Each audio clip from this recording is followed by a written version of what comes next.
Hello student, मैं doctor Neetu Singh Tomar और मैं आज आप लोगों को पढ़ाएंगी समाज शास्त्र का टॉपिक समाज शास्त्र का परिचय। तो समाज शास्त्र का परिचय जानने के लिए हम लोगों को सबसे पहले हम जाएंगे समाज शास्त्र को। सबसे पहले हम कहते थे सामाजिक भौतिकी। तो सामाजिक भौतिकी इसको इसलिए नाम रखा था, जो इसके जनक थे अगस्त कॉम्टे, क्योंकि वो प्रथम बार ये जानना चाहते थे कि जो समाज में जो चीज़ें हम दिखाई देती हम उसका ही अध्ययन करते हैं। लेकिन कुछ समय बाद उन्होंने ये महसूस किया कि हम समाज शास्त्र के अंतर्गत एक क्रमबद्ध अध्ययन कर रहे हैं। तो 1838 में उन्होंने सामाजिक भौतिकी की जगह पे समाज शास्त्र नाम रखा। तो तब से और अभी तक हम इसको समाज शास्त्र के नाम से जानते हैं। अब आइए हम आगे चलते हैं कि समाज शास्त्र शब्द बना कैसे।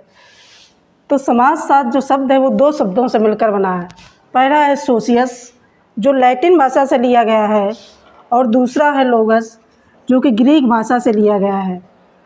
सोशियस का अर्थ है समाज और लोगस का अर्थ है विज्ञान। तो अगर हम इन दोनों को मिला देते हैं तो एक वर्ड बन जाता है सामाजिक विज्ञान या समाजशास्त्र, या इंग्लिश में हम इसी को कहेंगे सोशियोलॉजी। अब हम आते हैं नेक्स्ट, समाजशास्त्र का अर्थ क्या है। समाजशास्त्र जो हमारा है वो सामाजिक संबंधों का क्रमबद्ध अध्ययन है।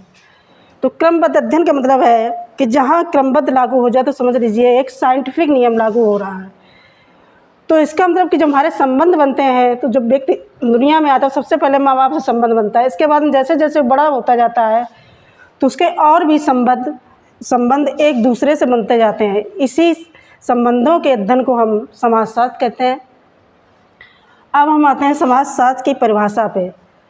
तो समाजशास्त्र की परिभाषा में सबसे पहले हम मैकाइवर एंड पेज के अनुसार बताते हैं कि इन्होंने समाजशास्त्र के बारे में क्या कहा है। तो इनका कहना है जो समाजशास्त्र है ये सामाजिक संबंधों के विषय में है।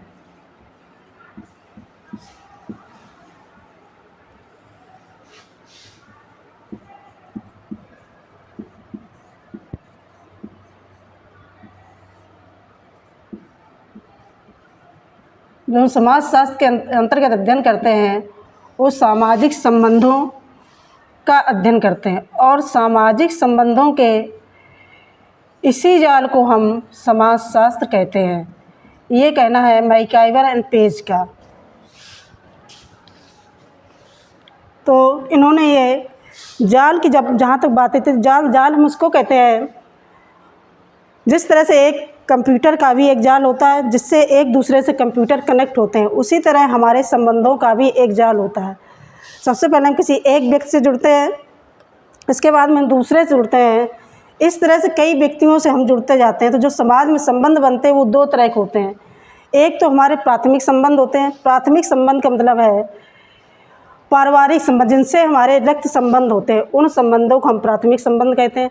दूसरे हमारे होते हैं प्रोफेशनल संबंध, जहाँ हम अपने रोजगार से संबंधित कार्यों से उनसे संबंधित होते हैं, तो उसको हम प्रोफेशनल संबंध होते हैं। तो इस तरह संबंधों के जो हमारे जाल हैं वो दो तरह के होते हैं। अब हम आते हैं नेक्स्ट सोरोकिन के अनुसार। सोरोकिन का क्या कहना है समाज के बारे में।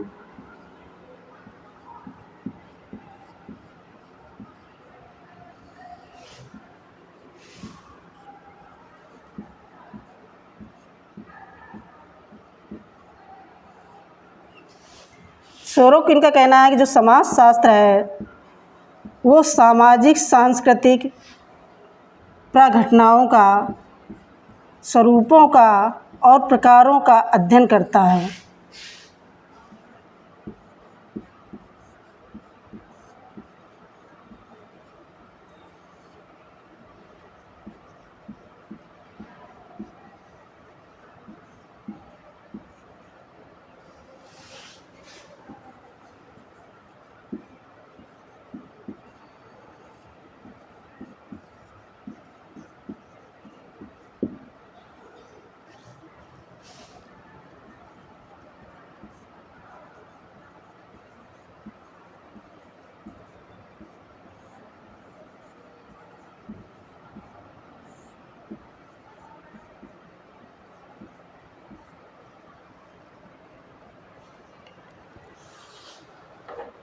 तो जो सोरोकिन कहना है तो उनका ही कहना कि जो समाज शास्त्र है, तो जो समाज में जो भी घटनाएं घटती हैं तो घटनाओं से पहले कोई न कोई एक प्राघटना घटित हुई होती है। प्राघटना का मतलब है कि कुछ घटनाएं ऐसी होती हैं जो कि हमें लगती बहुत सामान्य है या आपस में झगड़ रहे हैं, लेकिन उसके पहले जो उसका बैकग्राउंड बना होता है, उससे पहले क्या घटना होती है, उसको हम प्राघटना कहते हैं।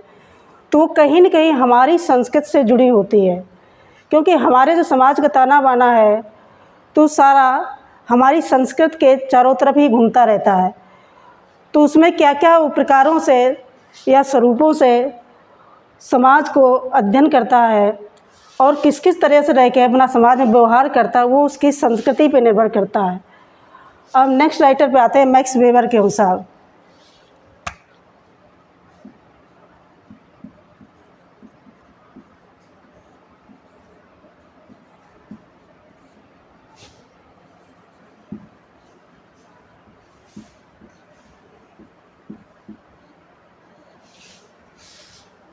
इनका कहना है कि समाजशास्त्र सामाजिक कृत्यों का संबंध है। समाजशास्त्र सामाजिक कृत्यों का संबंध है।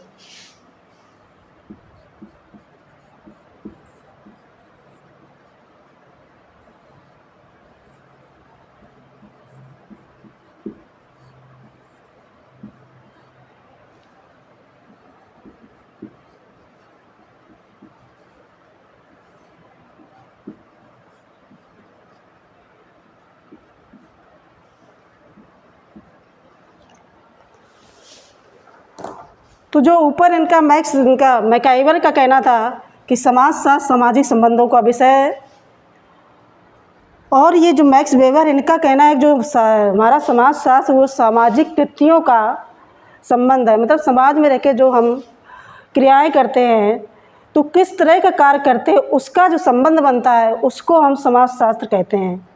थैंक यू बच्चों, आज तक यही।